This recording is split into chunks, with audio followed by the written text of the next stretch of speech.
السلام علیکم، خوش آمدید۔ آپ دیکھ رہے ہیں ویکلی راؤنڈ اپ، مجھے کہتے ہیں سلیمان مبشر۔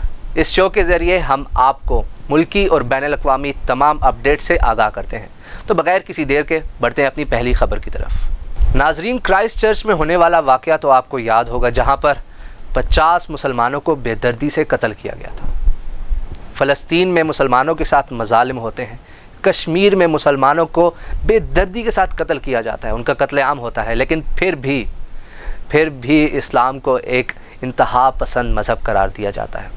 اسی حوالے سے میں آپ کو بتاتا چلوں کہ اقوام متحدہ کی جنرل اسمبلی نے 15 مارچ کو اسلاموفوبیا سے نمٹنے کے عالمی دن کے طور پر منانے کی قرارداد منظور کر لی ہے۔ یہ قرارداد 193 رکن ممالک نے اتفاق رائے سے منظور کی اور 55 مسلمان ممالک نے اس کو پیش کرنے میں تعاون کیا۔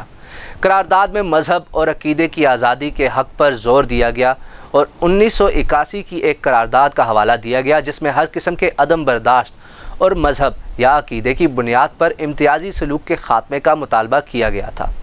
قرارداد میں اس بات سے قطع نظر کہ کرنے والا کون ہے، اسلاموفوبیا، سام دشمنی، کرسچن فوبیا اور تعصبات سے متاثرہ دنیا کے مختلف حصوں میں بہت سے مذاہب اور کمیونٹیز کے ارکان کے خلاف امتیازی سلوک، عدم برداشت اور تشدد کے واقعات میں مجموعی طور پر اضافے پر گہری تشویش کا اظہار کیا گیا ہے۔ قرارداد میں تمام ممالک، اقوام متحدہ کے اداروں، بین الاقوامی اور علاقائی تنظیموں، سول سوسائٹی، نجی شعبے اور مذہبی تنظیموں سے کہا گیا ہے کہ وہ اسلاموفوبیا سے نمٹنے کا عالمی دن منانے کے لیے اسلاموفوبیا کو روکنے کی غرض سے ہر سطح پر آگاہی کو مؤثر طریقے سے بڑھانے کے لیے اعلیٰ تقریبات کا انعقاد کریں اور ان کی حمایت کریں۔ آسٹرین وزیر خارجہ الیگزینڈر شیلنبرگ نے وزارت خارجہ میں وزیر خارجہ مخدوم شاہ محمود قریشی کے ساتھ ملاقات کی، جس میں دو طرفہ تعلقات سمیت مختلف امور پر تبادلہ خیال کیا گیا۔ وزیر خارجہ نے پاکستان تشریف آوری پر آسٹرین ہم منصب کو خوش آمدید کہا۔ بعد ازاں ملاقات میں گفتگو کرتے ہوئے وزیر خارجہ شاہ محمود قریشی نے کہا کہ پاکستان آسٹریا کے ساتھ اپنے تعلقات کو بہت اہمیت دیتا ہے۔ پاکستان آسٹریا کو یورپی یونین کا ایک اہم ملک سمجھتا ہے۔ مخدوم شاہ محمود قریشی نے کہا کہ آپ کے دورے سے دو طرفہ تعلقات کو مزید مضبوط بنانے میں مدد ملے گی۔ حال ہی میں وزیر اعظم نے آسٹریا کے چانسلر عزت مآب کول نیہما سے بات چیت کی اور دو طرفہ تعلقات کی مختلف جہتوں پر گفتگو کی تھی۔ انہوں نے کہا کہ پاکستان اور آسٹریا کے درمیان دو طرفہ تجارت میں اضافے کے وسیع امکانات موجود ہیں۔ آسٹریا کی کمپنیوں کے لیے پاکستان میں قابل تجدید توانائی، سیاحت، ہاؤسنگ، زراعت اور انفارمیشن ٹیکنالوجی کے شعبوں میں سرمایہ کاری کے لیے بہترین مواقع موجود ہیں۔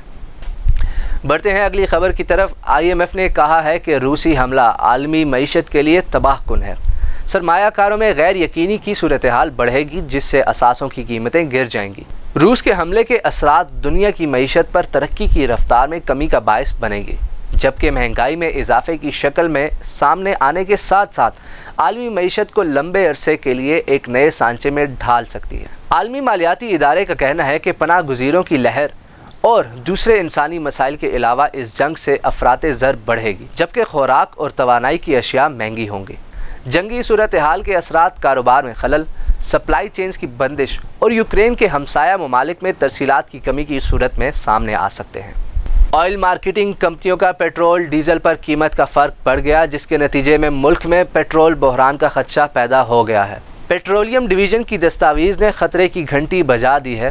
دستاویز میں کہا گیا ہے کہ آئل کمپنیوں کو ڈیزل پر 34 روپے 92 پیسے، پیٹرول پر 23 روپے 42 پیسے فی لیٹر نقصان کا سامنا ہے۔ آج سے ہم پیٹرول اور ڈیزل ناقابل تلافی نقصان پر بیچ رہے ہیں۔ OCAC نے کہا ہے کہ 1 مارچ کو صرف ڈیزل پر 2 روپے 28 پیسے فی لیٹر نقصان کا سامنا تھا۔ ڈیزل پر PDC میں 32 روپے 64 پیسے اضافہ کر دیا گیا ہے۔